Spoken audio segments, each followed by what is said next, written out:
All right. And we should be live any moment now. Maybe. Oh, yep. There we go.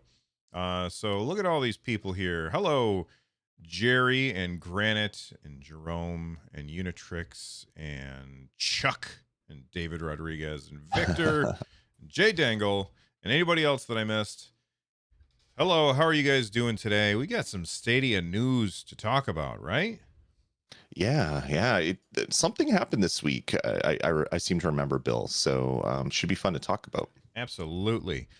All right. Go ahead. I thought you were going to say something. You're just Nope, clearing your cl- throat. just clearing my throat. It's Making sure. weird right now, like, because I'm wearing a hat and Lloyd's not wearing a hat, and I feel like I should swap the two sides of the camera, but that's okay. Let's get started on the show. Where I can't find the buttons. Hey everybody, welcome back to Stadiacast. I'm Bill. That's Lloyd. Lloyd, how you doing, man? I feel about 18 pounds lighter because I finally got a haircut after what felt like 6 months. So I'm doing really good. It's amazing how much better you feel when you get rid of all the hair on your head. It's pretty amazing. Yeah, I wonder what that's like. Uh, so, if you did not know, this is a podcast all about Google Stadia. And each and every week on Sunday morning at 10 a.m., Lloyd and I sit down and we talk about all of the games that we've been playing on Google Stadia, as well as the Stadia related news. And I got to say, there's a lot for us to get to. So, before we get started, I just want to let everybody know right down below the like or next to the like button there is a subscribe button. If you click on that button, you can then get notified each and every time that we go live. I've been getting some people asking about I'm not getting the notifications. What's up with that? Try turning it off and on again. I don't know what the issue is. I even had some, like, one of our viewers say, hey, I wrote it like a script that emails me when you post a new video. I was like, all right, well, that's pretty crazy but awesome. But check out all those buttons down below, like the join button, the super chat button, all the applause button. They all do cool things that help out the show. Let's get started. Lloyd, what have you been playing this week, man? It's been an interesting week. I work at a university. I think I've told the story here. I've told it on my other podcasts. And the ramp up to September is usually really busy. Last September wasn't busy because the university wasn't open. There was all remote classes.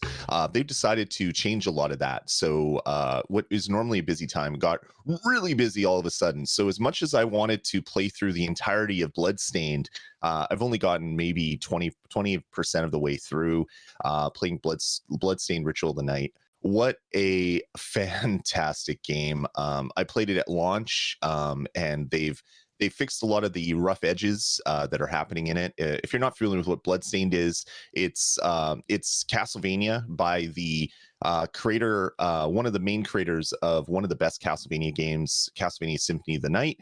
He left and can no longer call it Castlevania, so he called it Bloodstained. That's Koji Igarashi, and he kickstarted Bloodstained, came out with a 2D version and then the 3D version, and it's been out for quite some time. But what it's a Metroidvania, so you have to get skills before you can explore more of the map.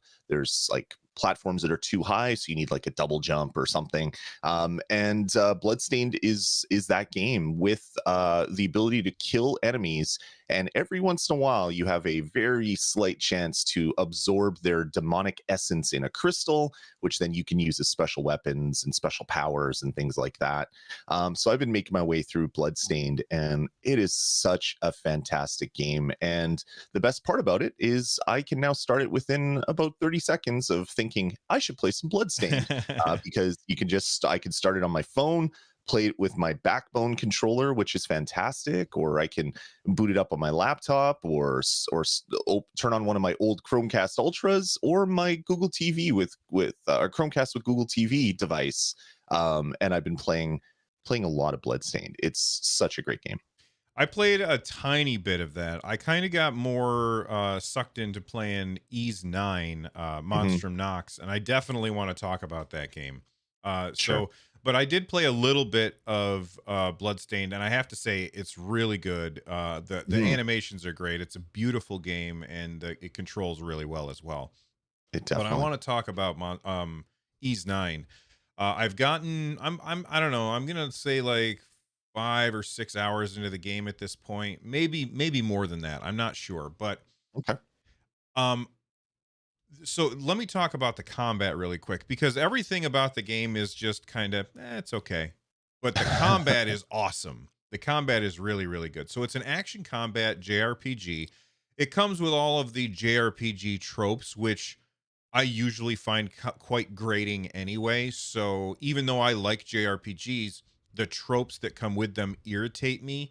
So maybe that's why I'm like, it's meh. But the combat is just really great. So the way it works is basically you've got like one attack button. It's your B button. You spam the B button like crazy anytime you get a chance, and that fills up like this little blue bar. And then you can use that blue bar in order to use some skills. So you hold down the right trigger, or not the right trigger, the right bumper, and then you can hit your face buttons to use different skills, and that fills up this red bar. And then as the red bar gets to the top, then you're able to hit both of your bumpers, or maybe it's clicking both of your sticks. You do two buttons at the same time essentially, and your character gets like super powered, and all of your attacks do a lot more damage.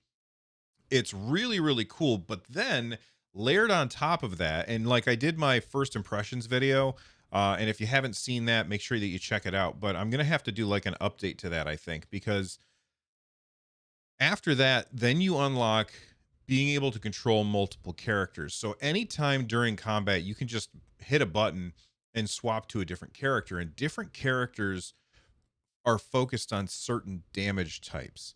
And so you might have somebody who's really good at slashing, and somebody who's really good at like a punching thing, and somebody who's really good at, some other thing.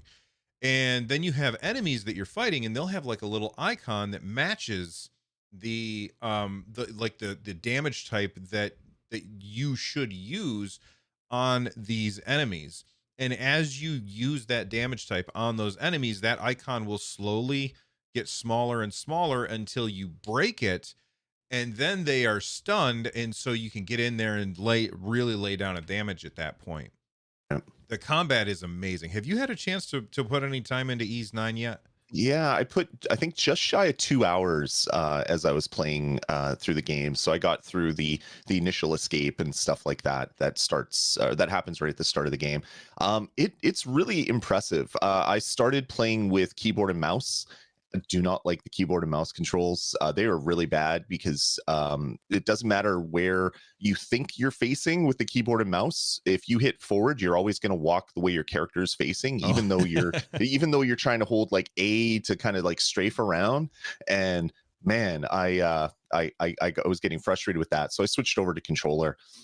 It is fantastic. It's a really fun game. I know what you mean by everything is kind of unexciting, and that's kind of a Falcom. If you yeah. play any Falcom RPG, they're kind of the same way with very specific room designs, without a lot of exploration inside the rooms, a lot of pathways that you can't go down and stuff like that. The voice acting, I love it. I'm all about cheesy JRPG voice acting, and this game does not disappoint. And it's funny, if you play enough JRPGs, you start to recognize kind of like the bit voice actors that do a lot of like kind of the filler roles and stuff like that. So that's been a lot of fun. But yeah, I really like I like the battle system. It's an active battle system, so real time. You're moving around. You can dodge and strafe behind the enemies and attack them. It's been really fun. I'm kind of getting these games kind of conflated with Zelda Skyward Sword, because I've been playing that as well. And I'm like, you just waggle your hand. I'm like, wait, no, that's Skyward Sword. You don't do that. But yeah, I've been really enjoying Ys 9. I like the Ys series. I've played the first one. I think I played the second one, and then I played the eighth one, or maybe the seventh one before that. So there's a large gap of my knowledge between the early games and the later games. But just like Final Fantasy, each story is kind of a self-contained thing, so you don't have to worry that you didn't play 8 or 7 or 6 or 5 before you jump into this one. if you like if you like JRPGs, if you like the thought of exploring, and as Bill said, unlocking larger parties and things like that, this game is really really good. I need to spend some more time with it. Of course, a couple hours in is really nothing when you're playing a JRPG. Sometimes the initial monologue that your characters go on sometimes takes 2 hours in JRPGs. Thankfully, this game isn't one of those, but there's enough mystery, and you meet a mysterious person that gives you some powers and then disappears, and you're like, what am I doing? How do I do this? What is she trying to tell me? All those things come up in my mind, which makes me want to drive forward and explore more of the narrative in this game. You know, you bring up the narrative, and I will say that I find the story to be really interesting. It's very, very weird. And I don't want to get into any kind of details on the story because I don't want to spoil it for anybody. But what I've experienced so far, I'm like, what in the hell is going on here? This is a really strange story. Very interesting the way that they're going about it. I also want to take just a second and talk about the map. So like when you're in a dungeon, you can bring up the map and you can see all of the treasure chests that are on the map. And so like, all right, there's a treasure chest somewhere around here, and now I just have to figure out how to use my in the game calls them gifts, Right. my character, or like the main character has the ability to dash to a thing, kind of like Noct does in Final Fantasy 15, and then you get Right. another character very early on that can run up walls, and so you can Yeah. kind of combine these things, these different gifts, in order to find your way to a treasure chest that is really well hidden, which is really cool. And then on the map, it shows you, it's like, by the way, you found all of the treasure chests in this space, or you've got Yeah. one more to find, so you can go back and find it. There's a lot of replayability there. Love And it. there's also a lot of replayability in eventually you unlock this thing where a lantern, and you can use the lantern to go into your old missions and replay them in order to try and get a higher score, or to get crafting materials, or to just get more experience. So overall, I think that this is a great game, and if you haven't picked it up and you enjoy JRPGs, you absolutely should pick up Ys 8, Ys 9. And then speaking of Ys 8, I don't know if it's still on Stadia Pro, but up until last week it was.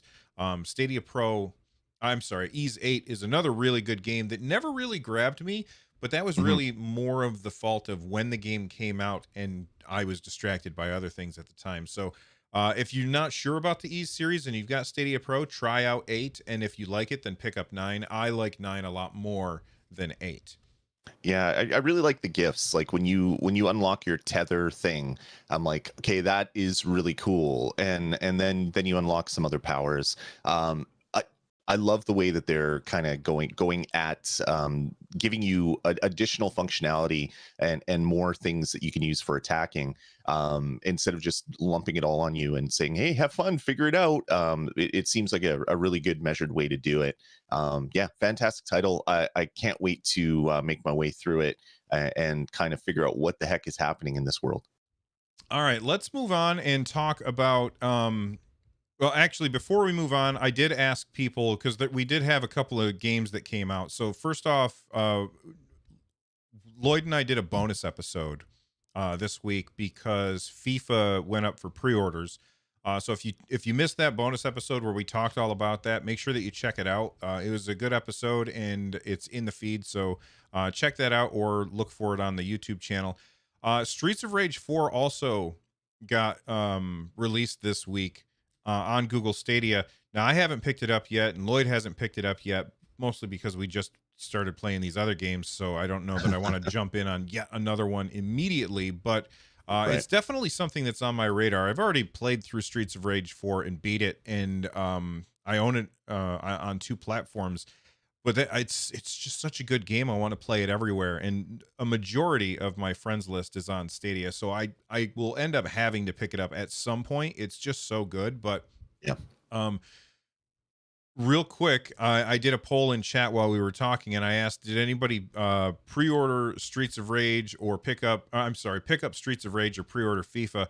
74% said neither. 12% picked up Streets of Rage, 11% picked up FIFA, and 2% picked up both. If you want to be part of these polls, come here for the live show, and you can vote in those as well.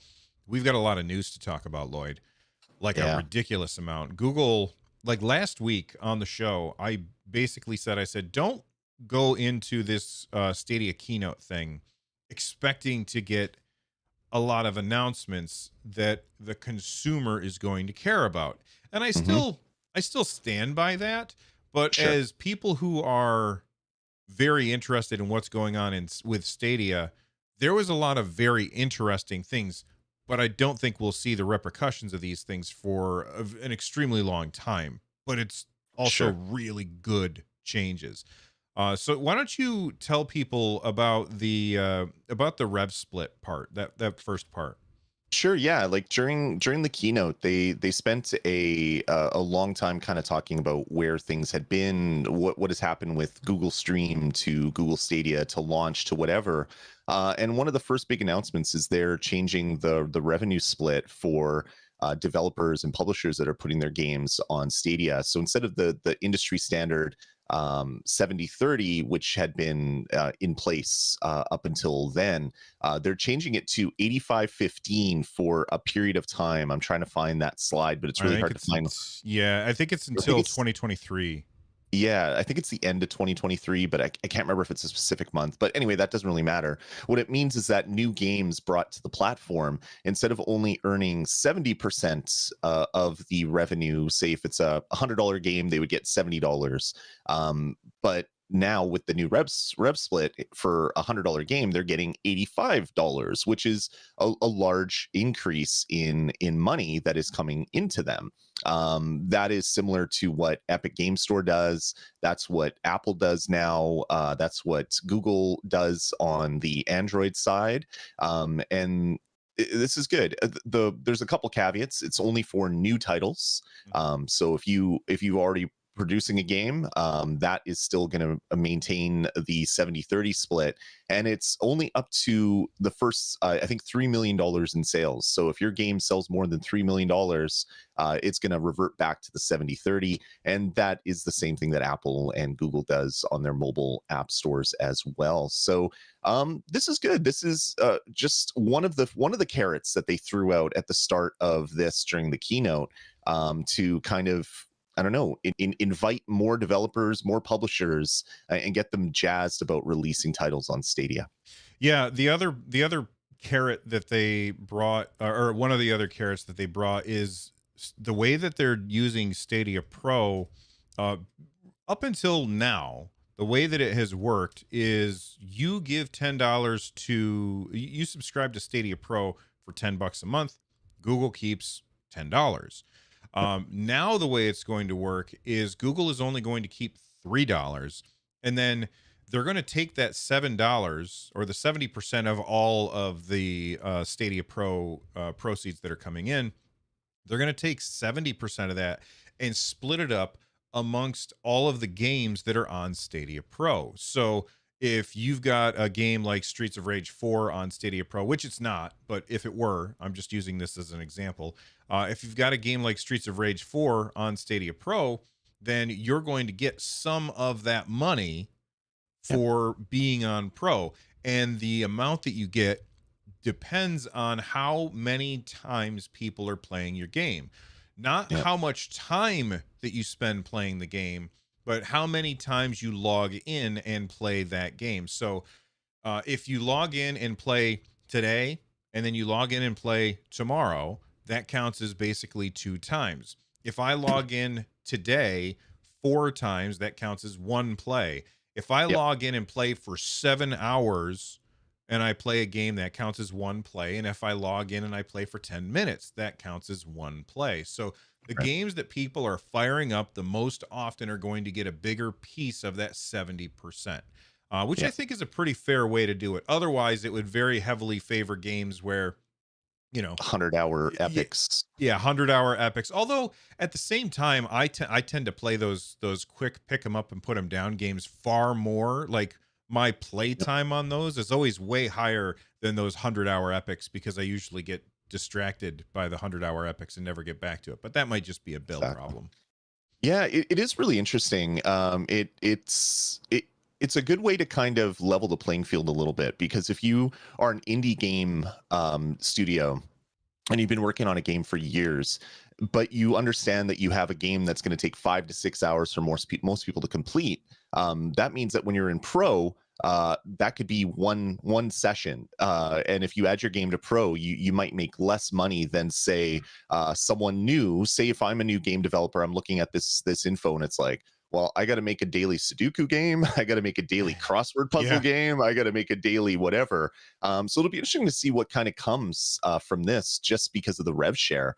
But that is huge. Like, this is Google saying, we're taking less money. We're taking less money up front. We're taking less money through subscription, because we want this platform to grow and expand. And that is, to me, that is the exact thing that Google should be doing right now. So I was super happy to see it. Yeah, I want to get to Zach Owen's comment in just a second in chat, so I'm gonna like lock my stuff so it won't scroll away, because I want to respond to that. But before Mhm. I do, I also want to say that what you were just saying about, or you know what, I'm going to talk about Zach's comment first, because I forgot the point that I was going to make. Zach in chat, and if you want to be here for the live shows, you can participate in the show like Zach is.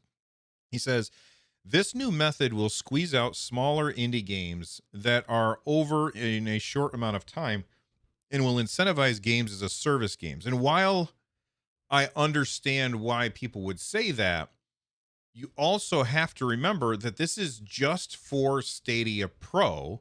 That's You're right. still going, like, this is on top of the sale price. So if you sell a game on Stadia, you're getting that 85%.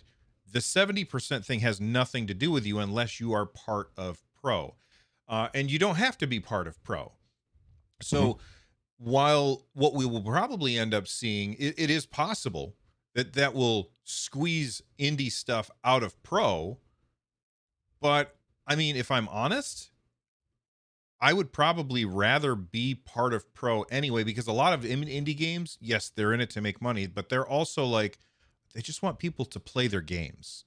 Yeah. And there's been a million things in the gaming industry where people have said, "Oh, look at this. This is going to end indie games. We're never going to see games from small publishers again because of X." And it never Right. comes true, because there's always going to be people who are passionate and want to make the game that they want to make, whether or not they are working for some big company or not. So I don't Mhm. think it's going to push those people out, but this method definitely favors those games as a service kind of game, which I have to be honest, that's probably not a popular opinion. I kind of like those games as a service kind of games. I tend to go back to them more often. And Right. maybe it's because they've got their hooks into me. I don't know. Lloyd, you Yeah. want to respond? Yeah, like, it could change the types of pro titles that we get. So instead of getting smaller 2-hour indie titles, maybe some of the kind of the mid-range titles will be ones where Google approaches them saying, "Hey, would you like to join Pro for 2 months from now? We're looking for a series of games." If you're an indie developer making a small game, you'd probably be like, you know what? I'm probably not going to make any more money doing it this way than just selling the copies on Pros or on Stadia. So no, I don't want to join it. Meanwhile, a game that, say, takes 10, 12 hours to complete, maybe it has daily challenges, maybe it's a multiplayer thing with crowd play, so that's inviting more people to stream and play it more often. That would be a game that is more fit for Pro. So the Pro service might change just based on the types of games that we get, but it's not going to affect indie developers, because they're still getting either an upfront pay for bringing your game over. Google's still doing stuff like that, but it's also going to allow them to still sell their games. And then there's the next thing that we'll get into, which is another great way for these more indie developers to leverage their passionate community to then generate a little bit more revenue. Yeah, and I know you just set up a perfect segue, but I'm not going to use it, unfortunately, Oh, because because I feel like there's one other thing that people aren't considering when it comes to what I've forgotten his name, Zach said, to what Zach said, and it's that games don't have to be an either or.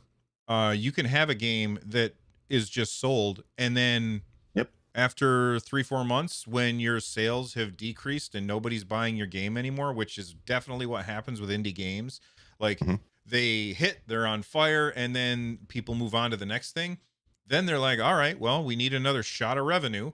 Let's put it on Stadia Pro. I mean, how many Exactly. times has somebody said, I just bought this and now it's on Stadia Pro? That's right. There's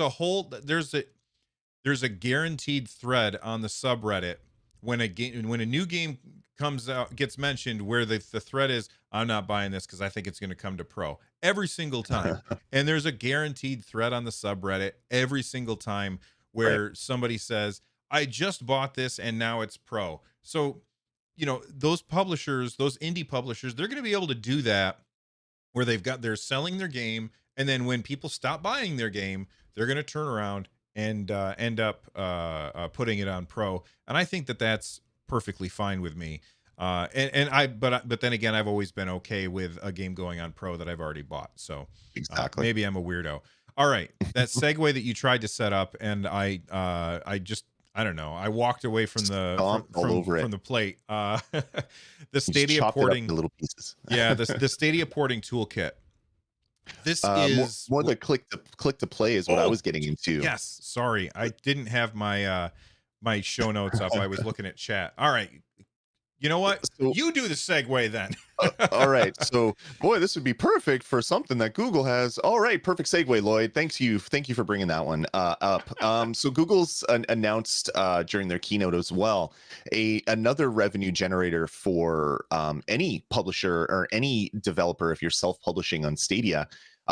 If you share a click-to-play link, you get a bounty for every single person that ends up signing up to pro after clicking your link. So I think it's like a $10 bounty or whatever, minimum $500 payout. So just by advertising your game on Twitter and Facebook, your Discord, your website with links to Google to play now, and they'll click through and it's like, okay, I'll buy your game, play your game, sign up for an account. I'm going to sign up for pro. If you pay that first month's pro, that developer is going to get a bounty for it. $10 doesn't seem like much. I guess it seemed like a lot for content creators, but for you'd think a publisher wouldn't care too much about $10. But if they get 100,000 people to sign up over a given year, I mean, that's an extra $1 million that they just generated just by putting a specific link to all their games on their website.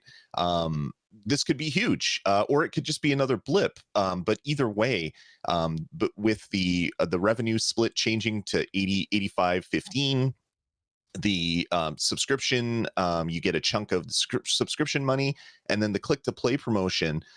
They've just given publishers three new ways to make money just by bringing their games to Stadia. Mhm. So I'll be curious to see if we get like a big flood of games in 6 months because of these announcements. I wouldn't say 6 months. I'm going to say probably longer than that, but we'll see. Maybe you're Porting. right with the Stadia porting toolkit, which we will get to in just a second. Usually we do the super chats at the end, but this one works in perfectly with our current conversation. And Matthew Ashcroft just sent in a super chat for $5. Thank you very much, Matthew, for the support. He says, I think the affiliate link to take a more direct role in advertising was also a pretty big thing. So that's exactly what Lloyd was just talking about. And yeah, if companies have their games on Stadia and they can make money by referring people to that Stadia link, first off, it's completely frictionless. You click a Mhm. link and you're playing the game. That's huge. Um, Getting people to sign up for Stadia Pro like through Twitter, through all of the social media stuff, that can be an absolute huge thing. Even if it's just like sending out, like I don't know about you, Lloyd, but I get a billion emails from gaming companies all day Mhm. long. Yep. And they're always like, hey, here's this new thing that's coming out. Hey, I know that you like Final Fantasy. What about this? And they're like, blah, blah, blah. Like they're always sending me stuff. And a lot of times I do sit down and read them, like, because they're usually really, really short. And if they said, by the way, you can play my game right now by clicking this link, that's pretty damn cool. Yeah. And that click to play link is very, very, that's something you can only do on Stadia, which I think is fantastic. It's fantastic. And one thing that I didn't talk about, which I wanted to mention, is the best part of this for Google. I think Google will give $10 all day to people that want to advertise for them, because the more that gamers see Stadia links on Twitter, on Facebook, on Discord, on websites, the less like, oh, the three people that play Stadia comments that you get on Twitter, they're going to start going away, because Stadia is going to be part of the general conversation in gaming, if this turns out to be a moneymaker for publishers. Hmm. If enough people are making money, they're going to be advertising this everywhere, and all of a sudden Stadia is going to stop being such the butt of jokes, and maybe it's going to be something that's going to be put up there a little bit higher in kind of like gamers brain space for how they rank things. Just having more advertising, more links out there, and more publishers actually talking about Stadia. Like we saw after this keynote, we saw a bunch of publishers were talking about, hey, check out our game on Stadia. Hey, did you know we're on Stadia? And I'm just like, Yeah. whoa, a publisher that would never even put Stadia in the end cards or mention it on Twitter for platforms that the game is coming on, all of a sudden is already starting to talk about Stadia. So I think this is a really good Trojan horse into kind of like the gamer's headspace, just by giving a $10 bounty. And if that all it takes, and we go from Stadia today to 2 years from now, and say 10 times the number of people are using it, or 50 times the number of people are using Stadia, I think people are going to be pointing back to this $10 bounty and all these changes that were made in this keynote as something that really grabbed the platform and kind of raised it up to a higher echelon. You know, that click to play bounty thing is very, very interesting, especially when you combine that. And I assume that you can combine it with this, because it's two things that go together like peanut butter and jelly. And that is Mm, the state share, which is a thing that is currently exclusive to Stadia. If you don't know what it is, yeah, basically I could take a screenshot or like a 30-second clip of my game. And if the game supports this, by sharing that screenshot, you can then click on that screenshot and jump into the game where I am and continue from where I left off. Or like there's different ways that you can implement state share. And yep, they said something in the keynote that really surprised me. They said when you send out a state share, they have data on this now. 1 in 10 people that see that screenshot then play that state. Like they yeah, will, and I thought that number that's way higher than I thought. I thought it would be 1 in 1,000 or yep, something. The people who see that screenshot and click on, like they open up that screenshot, 1 in 10 play the game at that point. yeah, And if ridiculous. it is ridiculous. So if I'm IOI Interactive, is it IOI Interactive that does Yep. Hitman? Yeah. If I'm IOI, I'm going to be making state share links all day long and saying, "Hey, try this mission where you got to wear a Santa hat and kill with somebody with a rubber duck, and then try this Right. mission where you got to use a crossbow and be dressed like I don't know, like David Bowie." You know, you got all these different things that you can do. They just get a whole team of people to hey, everybody, we're not going to do any development today. We're just going to spend all day making state share links that we'll share throughout the month. And that's Yep. going to get a bunch of people playing our game. And then if they subscribe to Stadia Pro, we get $10 for each person that does that. That's Right. crazy talk. It is, and you missed a perfect chance to say David Crossbowie, which I would have respected you so much, Bill, but you missed Oh, your chance there. But yeah, state share is just it's built into the game. It's built into your controller. You hit a button and you take a screenshot. You share that with your friends. All of a sudden, this could equal money for the publishers, which is ridiculous. But 1 in 10 seems insane. I wonder if that's just a um, going back to IOI to the Hitman and the Pixel Junk game. Maybe those kind of spike the numbers a little bit because a lot of people were sharing those states around. But I really hope this is a number that kind of stays the same and just increases. That would be a really really good thing for Stadia for sure. yeah. All right. So I tried to mention this before, and Mhm. because I misunderstood your transition, your segue. But This one, I think, and I'm running a poll right now that's currently going. So if you haven't voted in the poll yet, please do. I asked what was the biggest announcement this week, and currently the one that's running away with it is the Stadia porting toolkit. You want Yeah. to explain the Stadia porting toolkit to everyone real quick, Lloyd?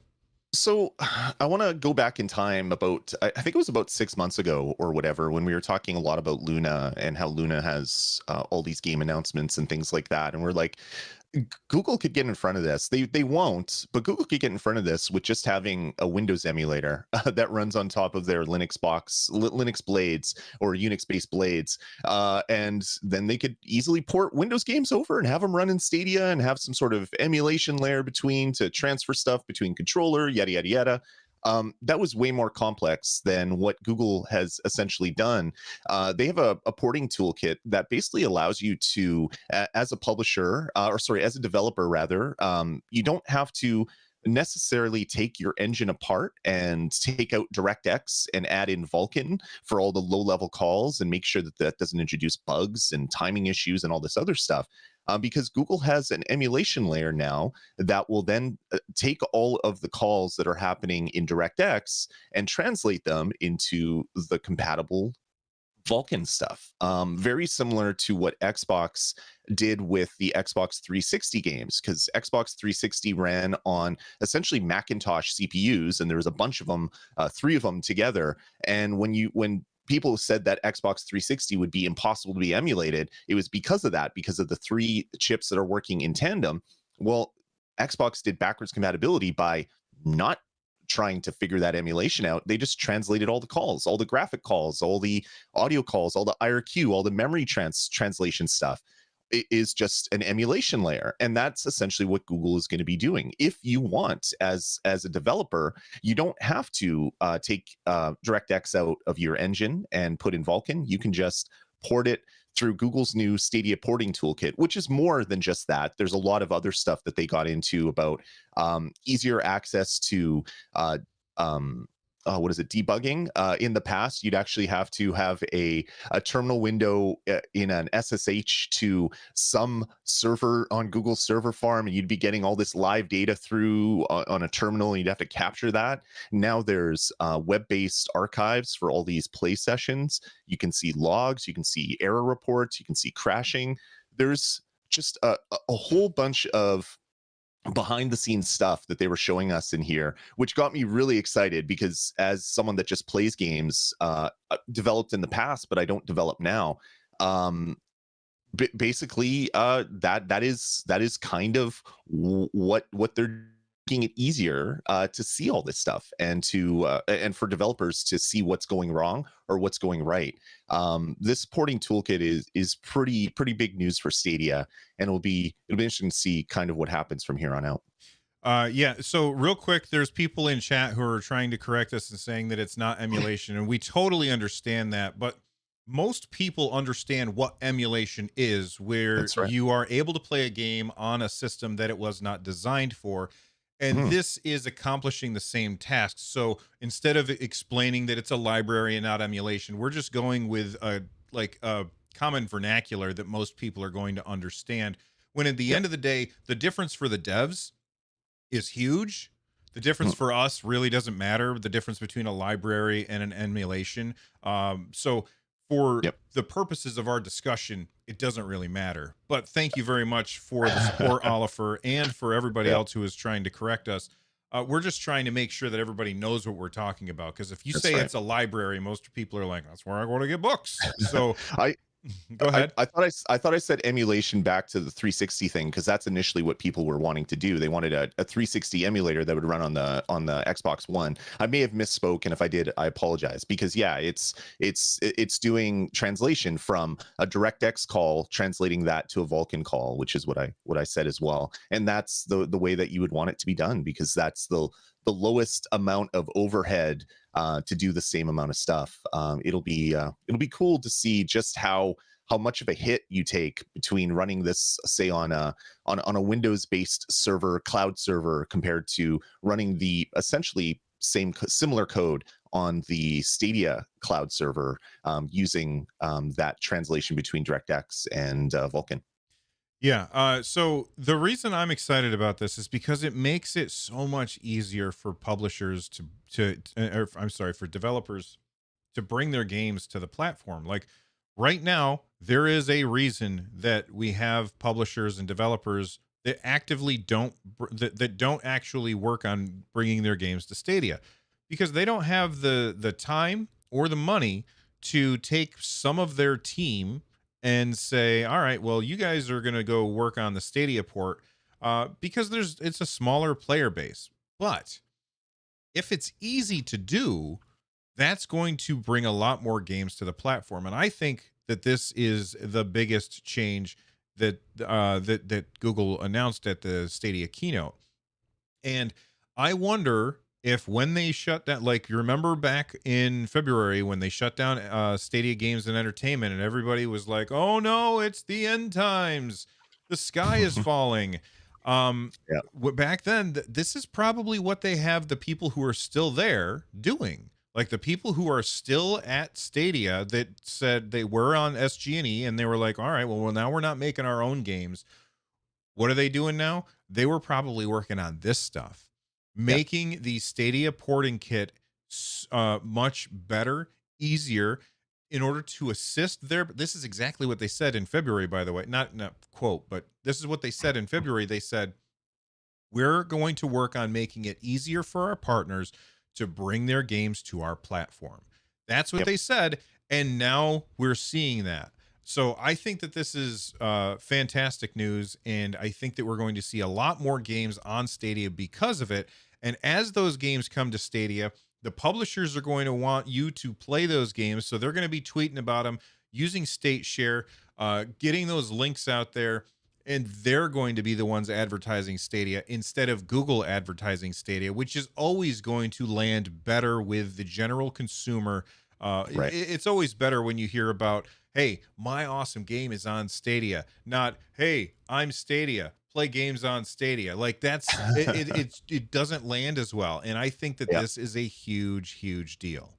Exactly. And one last thing, the one thing you didn't see on the keynote, on any of the slides, any of the text, any of the comments was 4K 60. Google has moved past ensuring that every game that comes to the platform is 4K 60. They've understood that there's some games that are fine at 1080p 30 and they'll never need 60 frames a second, and they're not pushing that, or they don't seem to be pushing that as much as they were in the past, which I think is a smart way to do it, because then that gets that conversation out. Like, is this game really 4K 60? Is the resolution really 4K, or is it I don't know, 1800p that's been upscaled to 4K? Who really cares? Don't talk about it. Just have developers release games that are awesome, and people will play those awesome games. Just to clarify, you're not wrong if you care about those things, but For sure. Lloyd and I generally don't care about those things. We just want to play the game, and we're Yep. perfectly fine playing the game at whatever resolution and frame rate it happens to be. Mhm. Do we like it when the frame rates and resolutions are higher? Yep. Sure, but it's not like a deal breaker for us. All right. Taking it out of every single advertisement that they've had out is Mhm. just the smart thing to do. Which is what we told them I don't know, 2 years ago or whenever, like forever ago. We said stop talking about numbers, just talk about games, and you're going to make people happier. And now We're that's what they're available. doing. So we know they listen to the show. Good job, Stadia. We're available for consulting as well, very, very affordably. Yeah. Oh my goodness, that's right, but only if you name a character David Crossbowie. That's Okay. right. Let's start talking about, well, actually, before we move on to the bad news, the delays, I want to talk really quick about, or I just want to let people know about this interview with Karine Yap. Is there anything in there that you definitely want to talk about before we move on? I don't think so. It's a really good interview, and if you're interested in Stadia and kind of the business side of game development or platform development, I guess, really good interview that you should read. They did a really good job over at Game Industry Is. Absolutely. I will say this, there's one quote that I do want to pull out, and it says here, the continued promotion of these features the new wave of incentives to get more developers on board as pro partners and that 80-15 revenue share lasting until 2023 suggests that the perceived inevitable failure of Stadia might not be as imminent as some people think. And this is just one example of many articles that I've seen in the past few days that is Right. saying, yeah, you know what? It's not nearly the disaster that everybody's making it out to be, and that's even coming from some publications that have made it out to be a disaster. So Yep. this is the kind of thing that is slowly going to start changing people around. So I think that was a really good interview, and you It should was. absolutely check it out. Just type in Kareen Yap interview, you'll find it. I'll try and put a link in the description down below That's later. right. And it also shows one thing: the rush to be the first that says a platform is dead so that you can be the person that's called it.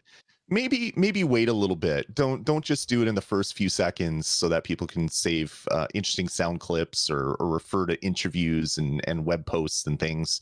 Because just because they made one decision doesn't necessarily mean that the whole place is going to fall apart. And you know what? I don't want to spend too much time talking about this, but I put out 2 videos yesterday. I published both videos at exactly the same time. One Which I thought video was an error. I thought it was a bug. I'm No. like, what happened? What happened? Yeah. So one of the videos was the reasons why I'm hyped for the Steam Deck, and the other video was the reasons I'm I can't remember. It was not it was the reasons I'm worried about the Steam Deck. And as of right now, it was 12 hours ago that I posted it. It says, so I have concerns about the Steam Deck was the one that was the one that I said was, not good. And then the one that I said I am excited about it is the good one. I have concerns about the Steam Deck got 2.3 thousand views in the last 14 hours. And the reasons why I'm hyped for the Steam Deck only got 805 views. Yep.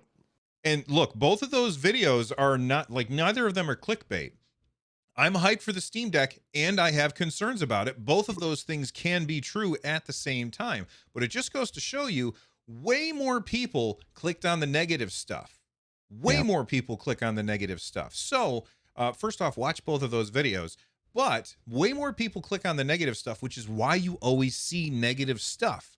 Stop clicking on the negative stuff. Stop it. Right. Except for mine, because I think we're pretty fair. All right. Yeah. Moving on to some negative stuff for sure. We got some delays, and I'm super sad about these delays. I would gladly take a delay over a crappy game any day of the week, but we've got some delays. We got Resident Evil 7 has not Resident Evil 7, Resident Evil Reverse, which is I love the name, by the way. Reverse, which is basically this multiplayer version of Resident Evil, was previously announced for July 2021, is being moved to 2022 so the team can continue to work to deliver smooth gameplay experience. We will share updated launch details at a later time. Thank you very much for your convenience and patience and understanding. And then Riders Republic. Oh, this one is killing me. Riders Republic says, we can't wait for you to hit the Republic in an upcoming beta. This will be the first time that you get to go hands-on. To ensure we can deliver the best game for all players, we made a tough decision to delay our release date from September 2nd to October 28th. So that's not very long, but it's still long enough to make me sad. This will give us more time to fine-tune the experience and give you another chance to jump in before the launch and provide feedback. And then Rainbow Six Extraction also got a delay. We're embracing the opportunity to take additional time to bring this vision to life in a way it deserves in January 2022. So that game has also been delayed. This one, I was probably... My tune completely changed on this after playing Rainbow Six Siege. The idea of playing Rainbow Six against not players is very enticing. And I really was looking forward to this. But those are 3 games that are all delayed. Which one's the one that's the gut punch for you, Lloyd? Extraction. I've enjoyed Siege way more than I expected, just like you just finished saying, Bill.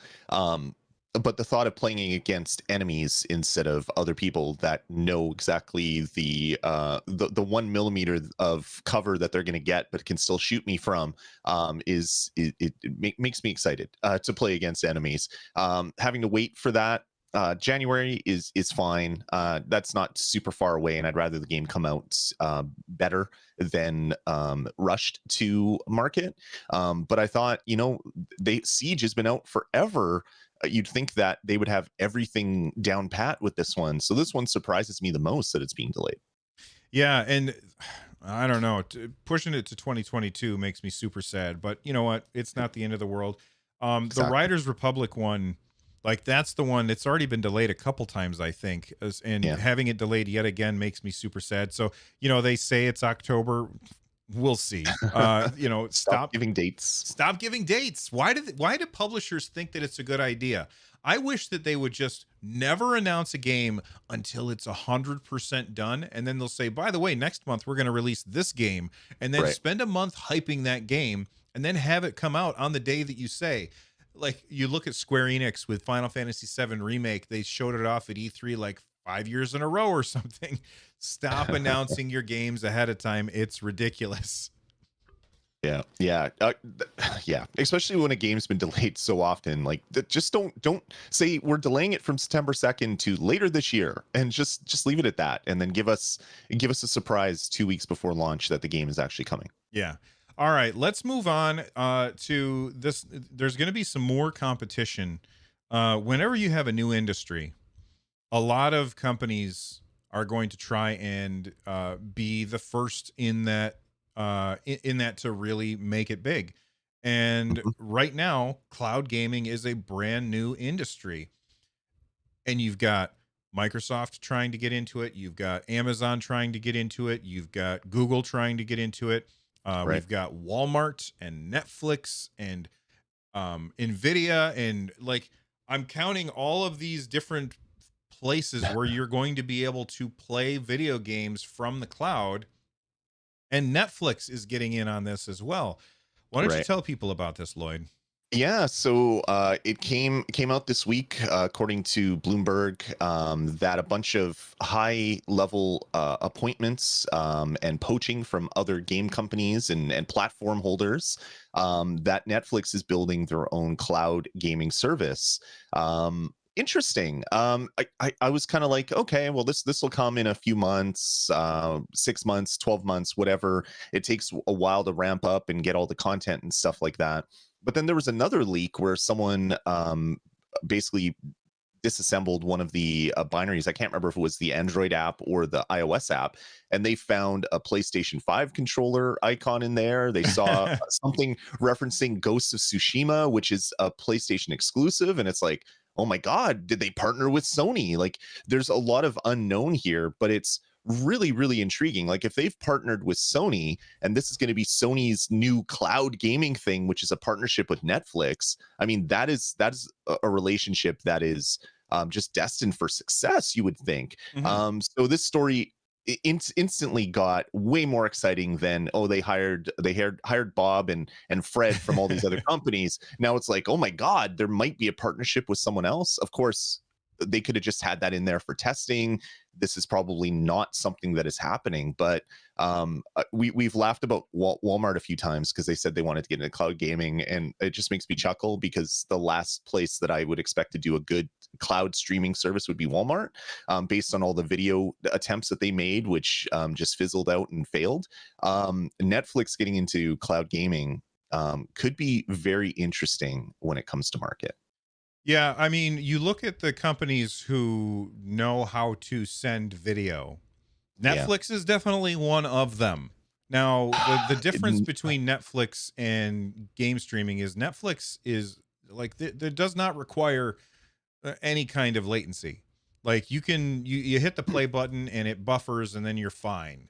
Um you got to be really good with that latency in order to get game streaming right, which Google Yeah. is. But at the end of the day, I feel like the more competition that you have in this space, the better. It's going to make Stadia. This is going to make Stadia better. This is going to make Xbox Cloud Gaming better. This is going to make Luna better. This is going Yeah. to help. A rising tide raises all boats. And the more companies that get into this, the more people will understand, hey, you know what? This cloud streaming isn't so bad. Maybe I should try it out. And then they'll be Right. playing on Stadia, and they'll be playing on Xbox, and they'll be playing all over the place, and they'll be playing on Netflix. And I keep making jokes, but maybe even Walmart. Maybe. The interesting thing about Netflix, Netflix never has to think about latency at all. They No. don't care that if it takes 30 seconds from when you hit play to the video coming to you, it's that long of a delay. Obviously, they'd like to get that down, but they don't need milliseconds from when you hit play to when the video is coming there, because who cares? It would take time if you put a DVD in your DVD player or a Blu-ray in your Blu-ray player, got to the menu, hit play. People understand that there's a bit of a delay. Netflix gets around a lot of the issues with bandwidth because at one point they were consuming like 80% of the bandwidth in the US or some stupid number. Like it was a large number. I don't know exactly the number. It wasn't 80%, but it was ridiculously large. And they got around that by having content servers on the major ISPs in the Yeah. States. So if you're a Comcast user, you got Netflix from mini Netflix inside of Comcast. Well, you Mhm. can't do that with gaming easily. There's no way that you could easily do that with gaming. So if Netflix really wants to be low latency across the US, they're going to have to set up new data centers in a lot of different locations. Same with Canada, same with Europe, same in all these other things. So this is more than just making partnerships and finding a controller that will work.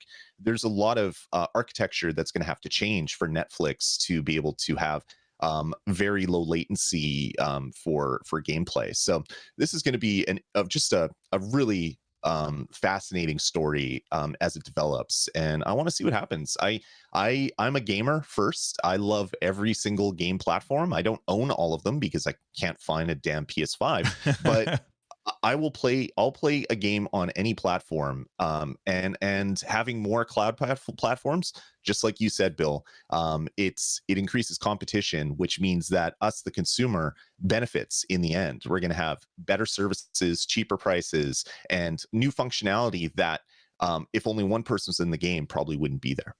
All right, before we move on to crowd play, where we talk about the things that people had sent in via super chats, real quick, I want to go through some of the polls that I posted. So I asked, what do you think is the biggest announcement this week? By far, people said the Stadia porting toolkit was the biggest deal, which I agree with. I asked, what is the most disappointing delay that was announced? 46% said Riders Republic, 30% said Rainbow Six Extraction, and then the others were show me the results, and Reverse only got 1%. That surprises me because Resident Evil is such a huge game on Stadia. People love that thing. And then I have a poll running right now, which I'm going to go ahead and end. I said, what do you think of Netflix getting into games? 54% said, cool, I guess. And the rest were, nobody really, like, it was really far out there in front with 54%. All right.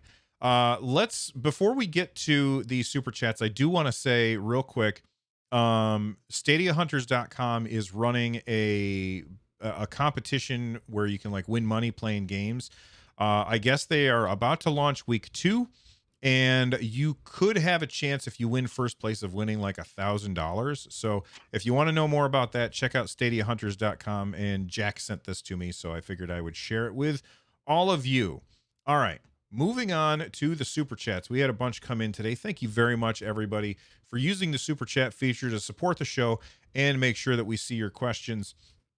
So at the beginning of the show, Anthony Garcia became a member. If you want to know what the benefits are for becoming a member, click on the join button down below.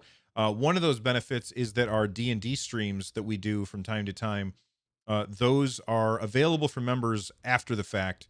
Everybody can watch them when they're live, but after the fact, it's just members. So that's one of the things that Anthony Garcia is able to do. We already talked about what Matthew said. Jem said, hello, gamers. And he said, I think if the new Pro system is a huge success, we should see old Pro games coming back to be claimable again. And that is a very interesting proposition. The idea that we've had games that were like Tomb Raider, I can't remember which one, but Tomb Raider something or other. I think all of them actually at some point were on Pro. Right. Tomb Raider was on Pro for a little bit and then disappeared. Just so everybody knows, if you claim it while it's on Pro, you have it as long as you're subscribed, whether it's claimable or not. This is very different than the way the Xbox Game Pass works. Right.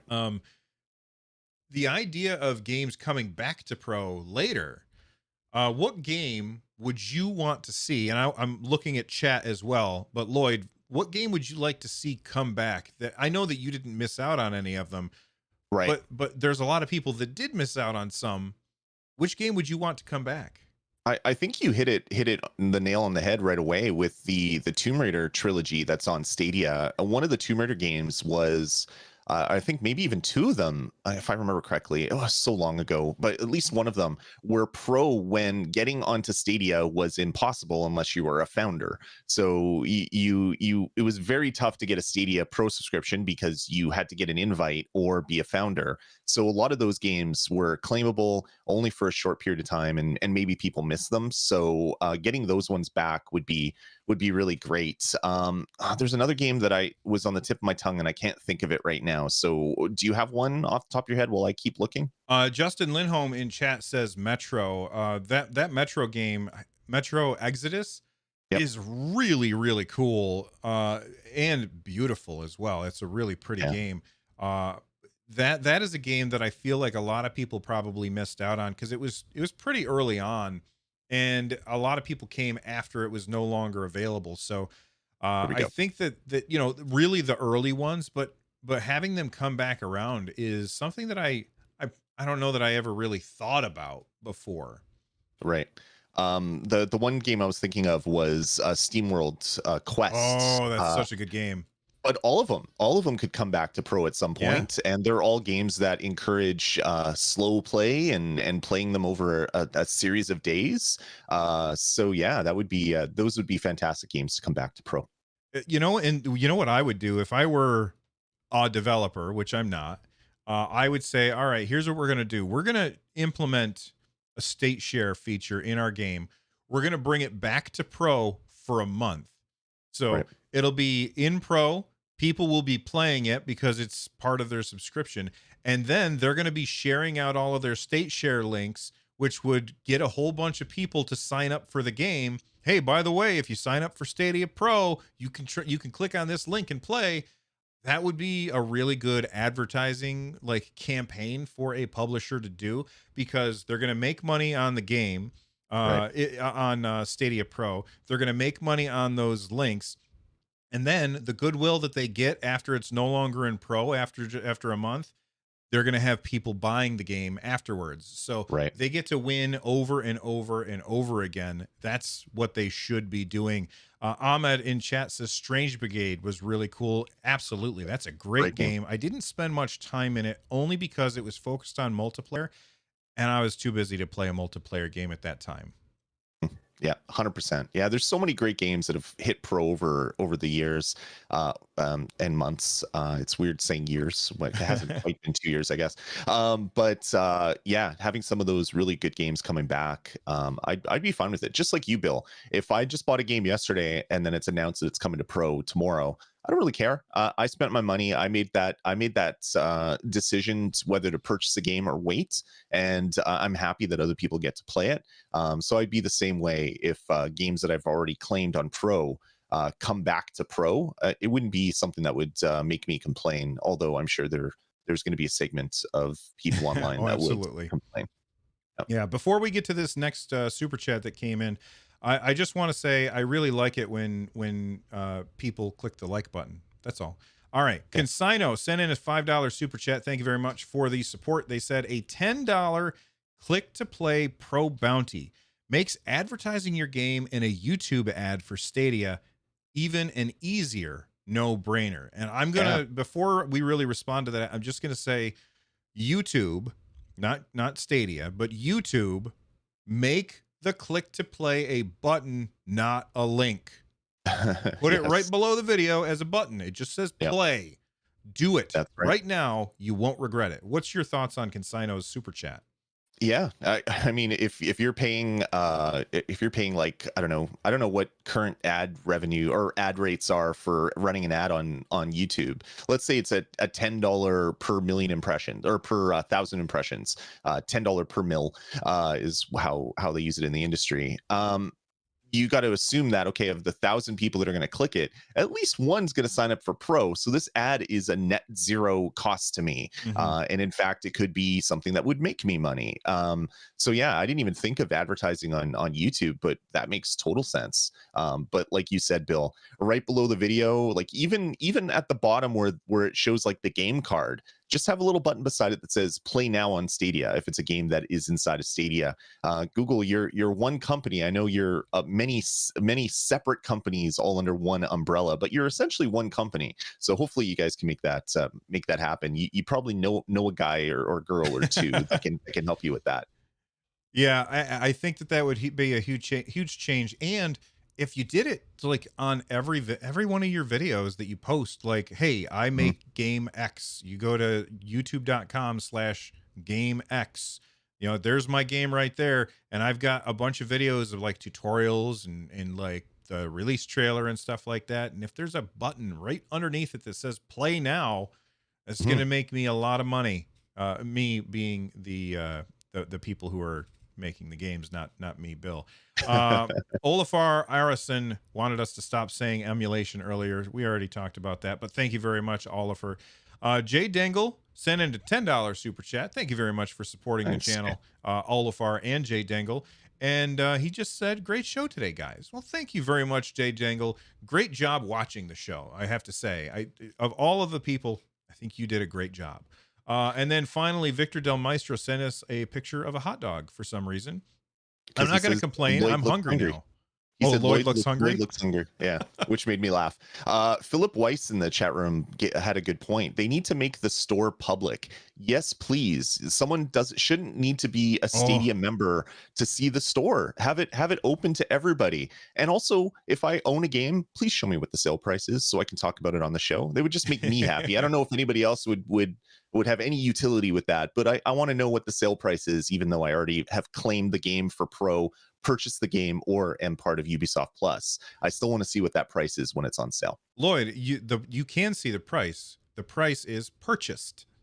Exactly. That's And right. I have the same problem on Nintendo, like, because Lloyd and I both have Nintendo shows where we talk about Nintendo stuff, and if there's a big sale or whatever, I have to go to Deku Yeah. Deals in order to find out how much games are on sale for, because on mine it just say you already own this. Why do you care what the price is? Well, I'm a podcaster, you weirdo.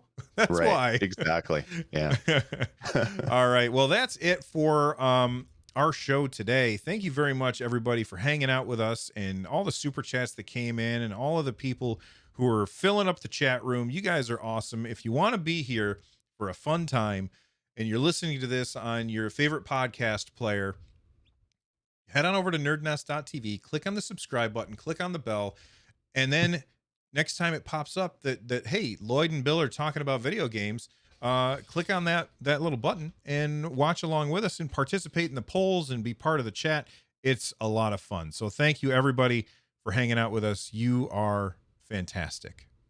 That's right. Exactly. Thanks everybody for coming out and joining us for yet another Stadiacast. This was a good one. A lot of really interesting stuff is coming to Stadia in the future. So hope all of you fine people are excited about it.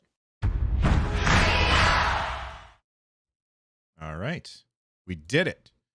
Woo! We made a thing, Lloyd. Made an MP3 and a MP4 or M4V, I guess I is don't even what it know would what it be. is. They could just list the sale prices in press kits. They Yeah. don't really send. I mean, they send out emails to us, but the emails are mostly just what's posted on the thing. On the Although there was blog. that one time where they had extra information on there, and I got in trouble. Yeah, and also if I'm streaming, I never want to show my email on stream just in case. Yeah. But I would happily show the Google Store if on a private browsing tab so that I can see the prices for everybody. But you can't do that right now. Um, Lloyd's email address is beardymcbeardface@gmail.com. I wish that would be a great email to have. You should go try and get it. I'm sure somebody already has it, and I'm sorry, Beardy McBeard. I need to do like a Beardy at res.tv or Beardy at nerdnest.tv or something. No more emails from you. And that's an inside joke. Email. I only have one more email, but someone screwed up somewhere, and then all of a sudden 3 emails I'm getting stuff from. I don't know how that exactly happened, but I think it was your fault. Okay, could be. Right. Okay, everybody, we're out of here. We have not heard from all of our players, so I don't know if we're doing D&D. Oh, wait, people are messaging me. Oh, okay. Are we doing D&D, Lloyd? I guess we can. I don't have a lot of time. I only have a couple hours. Let's not do it then. We'll do D&D another time. That way we know about it ahead of time and everything, because I don't want to have to rush through it. Awesome. All right. Bye, everybody. Have a good one, and we'll see you next time. Bye. Later, folks.